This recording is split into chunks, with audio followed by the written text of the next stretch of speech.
अन्त कहीँ नघटेको घटना नेपालमै घट्छ। हो दर्शक वृन्दहरू, हिजो एउटा यस्तो घटना घटेको छ जुन हामीले कहिले सोच्न पनि सक्दैनौँ। हेलो, वेलकम अनि नमस्कार, स्वागत छ तपाईहरूलाई पीडीसी मिडियामा। र आजको यो भिडियोमा हामी कुरा गर्नेवाला छौँ हेटौडाको, जहाँ सडकमा गुडिरहेको एउटा गाडी एकाएक फिल्मी शैलीमा 5 सेकेन्डमै गायब भएको छ। नेपालमा यस्तो सरकारको लापरवाही र स्थानीयहरूको बेपरवाहले गर्दा यस्ता घटनाहरू घटिरहने गर्दछन्। तर यो घटना अलि फरक नै छ, किनभने चलिरहेको गाडी एकाएक खाल्डोमा भासिनु भनेको त्यो पनि सडकमै एकदमै लाजास्पद विषय हो र यसले आजभोलि नेपालमा सनसनी नै मच्चाएको छ।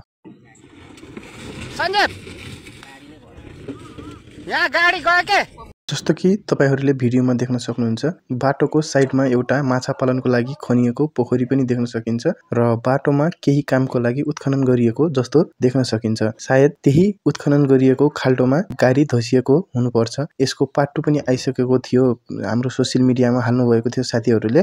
त्यसमा चाहिँ देख्न सकिन्छ पानी हटाउने काम भइरहेको छ, तर अझै पनि गाडी चाहिँ पत्ता लागिसकेको छैन, निस्किसकेको छैन। भनेपछि तपाईहरूले बुझ्न सक्नुहुन्छ कति ठुलो खाल्डो थियो होला। गाडी नै र गाडी अहिलेसम्म भेटिन पनि भेटिएको छैन। सो तपाईहरूलाई यस विषयमा के भन्नु छ, के छ तपाईको प्रतिक्रिया, कृपया कमेन्ट लेखेर बताउन नभुल्नु होला। आजको लागि भने यति नै। फेरि आउनेछौँ अर्को नयाँ र ताजा खबरका साथ। त्यतिन्जेलसम्मका लागि हस्त।